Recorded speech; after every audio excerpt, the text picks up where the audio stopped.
everybody, Steve here who took my dice. So I'm finally getting around to this. About a couple weeks ago now, maybe more than that, wow. I was the winner of a draw at Mini Warzone. So Pete of Mini Warzone, he was giving away this fantastic dual set of role-playing game stuff. And he sent me a little note, so it says, "Congratulations, Steve, on winning the Tales from the Loop starter box set and Things for the Blood expansion, a book from Free League Publishing. It really is a great system, and from everything I've read, he's 100% right.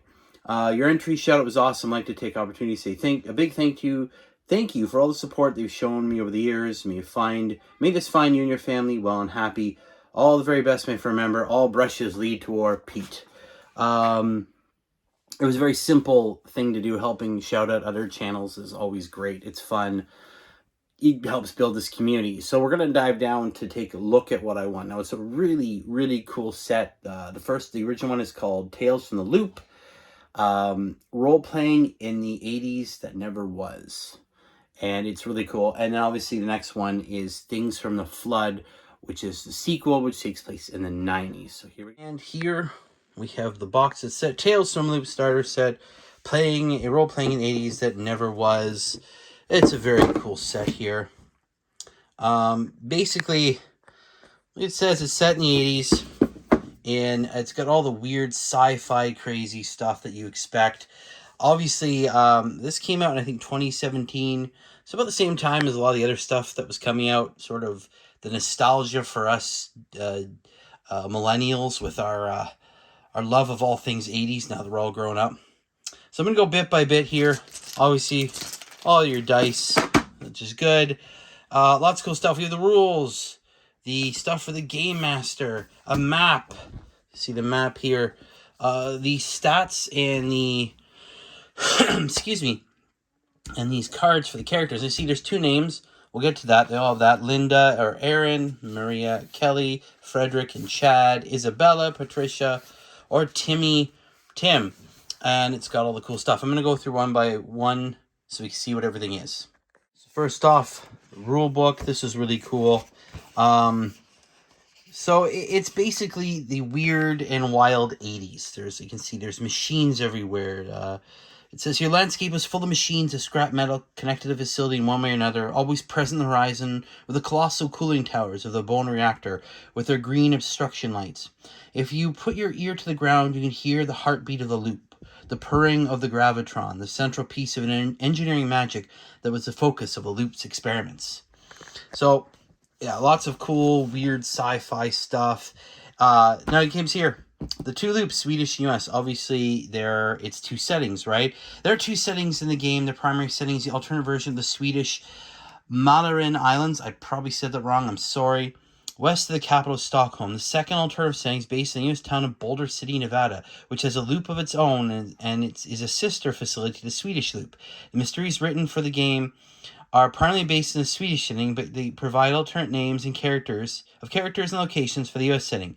All comments in the orange bracket and scenario refer to the U.S. setting. You can decide together in your group which setting you prefer to play. So yeah, it breaks down principles of loop. Your hometown is full of fantastic things. Everyday life is dull and unforgiving. Adults sort of reach and out of touch. Mysteries are dangerous, but kids will not die. The game is played scene by scene. The world is described collaboratively. It's sort of the principles. Yeah, it's pretty cool. Lots of cool stuff here. Sweden in the 80s. This is a lot of fun. See, mixtapes. Who does mixtapes anymore? So yeah, it's very much this setting where the kids are the heroes. I mean, who doesn't like that? I mean, obviously we've all seen Stranger Things. This definitely doesn't, from what I understand, doesn't go that dark. Kids aren't dying. There's all sorts of things like having items. You have all these special skills depending on what you have in your stat lines. It's a lot of fun. The trouble, stuff's like suffering conditions, doing the almost impossible, whole bunch of different things here. This is really cool. I would love to go through this in depth, but this is just sort of a quick unboxing. All right, so that is the rule set. Have the Game Master only stuff here. Very cool. Basically, this is the story itself, what these kids are going to experience, the storyline, all that cool stuff, all the little hints and tips they need to know, the things they will need to go through in order to solve the mystery and fight their way through whatever is happening in well, either Sweden or the United States. Very cool. It's a much smaller book than the other one. I love the old school computer here. Oh yeah, but yeah, it's really really cool. All the stuff. If kids do this, if they do this, they can try and do this. Very very cool. And that is again for the Game Master only. Of course, we have the map. So on this side, you see the Malloran facility, the loop, all the places. I'm not even going to try pronouncing half these names. I know I will completely wreck them. But yeah, so there he is. You have the reactor here, as mentioned in that little blurb at the beginning of the rule book. Very, very cool. All the different things, the accelerator, prime, accelerator, tunnel. Obviously, those are stuff that gets talked about in the stories. And of course, on the other side, as I mentioned, you have the main reactor of Boulder City, Nevada. Again, so you have the main reactor there. There's obviously the Hoover Dam, right? All the different things, Boulder City down here. Again, so this is the sister location to the loop that they showed. And these maps are really nicely detailed. You have Boulder City, roadways, maps, everything. All right, very, very cool detailed. I like this. This one seems to be a bit bigger in terms of, there's not, everything seems much smaller here. You're not getting a full city. So obviously this is, I think they spent more time, obviously, on this side here, wanting this story to be sort of the main focus. Very cool, though. Very. And last but not least, we have the kids. It's really cool. You get sort of a background story for each kid, how they're related. Obviously, she is boyfriends with our friend Frederick over here, kid number 3. And, of course, you have the American version of their name here. So, Linda in Sweden, Aaron in the United States. And, of course, here you have their character sheet. You get their name, age, what their drive is, what their problem is, their pride, which is one of the rules. You can sort of push through a situation because of your pride. Description, your favorite foods, your relationships, and of course stuff that you fill out. The skills, stuff you roll for. Obviously, these are their attributes, their conditions. Mark down what they are. The skills they learn. And obviously, they have some base skills here. So she's very good at comprehending, obviously, investigating. She's good at tinkering, calculating. And her items is my dog Max, so it gets a +2 bonus. Your items can actually help you make it through difficult rolls. So they're all like that. So you have Linda, Maria, again, her own story, her own skills. So she's really good at leading and charming people. She has a makeup box, right? I found these are all very much stereotypical of kids of the time, right? Right, so he's got his hockey stick, right? He's obviously good at the forcing and moving stuff. He's the jock. You can see up here his body is 5, so he's a jock. He's a powerful guy. Isabella, Patricia, she's a computer geek, right? Obviously her tech is really good, and she has her pocket calculator as her bonus. And we have Tim or Timmy. I love that his type is weirdo. So he was, sort of the school owner probably, right? Again, his heart and mind are there. His rat Oscar is his item. Again, the relationships. Drive, drawn to secrets and strangeness, right? There's always one of those kids. Again, very kind of stereotypical, but very, very cool. I like the fact that they give you these cool characters. Kids, it just lets your imagination kind of go with it. When you're a kid, everything was just weird. You didn't have an explanation for anything. Some stuff just went right over your head because you just didn't know. And I think that's a cool feeling to have again, just not knowing and exploring. I know I don't do it enough as an adult. The contents of the starter set, Tales from the Loop. So again, thank you, Pete. This is a fantastic set. I am going to try and get this going with my kids and so my friends out here. It's easy to use. There's not a lot there. The rules are very simplistic. This seems very much like it's just about getting out and having fun, not having to worry about combos and stat lines. It's about the story, and I really, really like that. Now we have Things from the Flood, which is basically somewhat of a sequel And it really does up the ante, this book, right? So obviously, again, there's the Swedish part and the Boulder City part.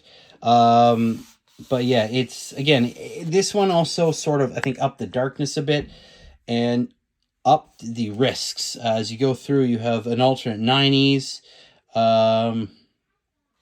Again, it's sort of an alternate dimension, right? Lots of weird stuff. I love the art in these things, just especially this book. It just got really crazy in this. Yeah, it's, again, you can see by the artwork, it's a lot darker, right? So basically, there was a massive destructive force in the loop. It's just a different time, and you can see that the kids are in here. Right, again, teens in Sweden, you're not kids anymore. This one, you're actually kids, and it does a cool idea. It talks about racism, murder, and resistance, feminism, new age, grunge, boy bands, and raves. Again, we have a picture of the loop again, right? The Swedish one. Again, it goes through different things. The Hoover Dam disaster. So just talking again, that's just creepy. So this book is definitely different from the other one. You get stuff about the Hoover Dam disaster, the U.S. loop. Just things have changed in this one. Again, you have, again, look at that. That's pretty bloody creepy. It's almost like a robot teenager. When you get to the teens, this is where things change. And then one of the things I saw there, of course, you get the hacker, the jock. The names are gone. You actually, again, still have stereotypes. You have the lone wolf, the motorhead, the party animal, the raver. And they all have things like these key skills or iconic items. They thought of things like shame, the problems they have. This way you can sort of create your own character. You have the rocker, the seeker, the street kid, and the snob. Again, this is more like the 90s kids. Things are a little bit more complex. You still have the same sort of sneaks and iconic items, stuff like that. They did things like hooks and anchors, why they're doing what they're doing. Of course, just sort of a breakdown of stuff like that. The Trouble says here, sometime in January 1996, Jimmy Craftling and his gang of miscreants have fight with a vagabond down in the gravel pit, and Knuckles are turned with 3 fingers missing his right hand. It made it clear whether fingers are removed by the vagabond or one of the many homemade New Year's bombs they had been carrying in the pit. Inhabitants of Malorama didn't care. Malorana. I'm sorry, I butchered that. After the incident, the police were called and riot units gathered up any vagabond they could find. After which the machines were sent to the recycling center in Naka to be demolished. Right? Obviously, so there's conditions and stuff like that. That is just crazy. That's huge. So obviously, yeah, you have lots of different things, the different skills they have, different skill sets, sort of how to break down the campaign, where they're going to go, right? Just really cool stuff. Some of these machines that they use for farming, and other things. Oh, it's so cool. I love this. Obviously, one's made for battle as well. The mystery landscape, basically describing where you are, the different places you're going to have to be, the different problems you're going to face. Now, one of the big things for this one that I noticed going through is, like I said, they up the stakes a lot. Is that you can actually die in this. Beforehand, the other ones, it said kids didn't die. But obviously, this one is a lot different.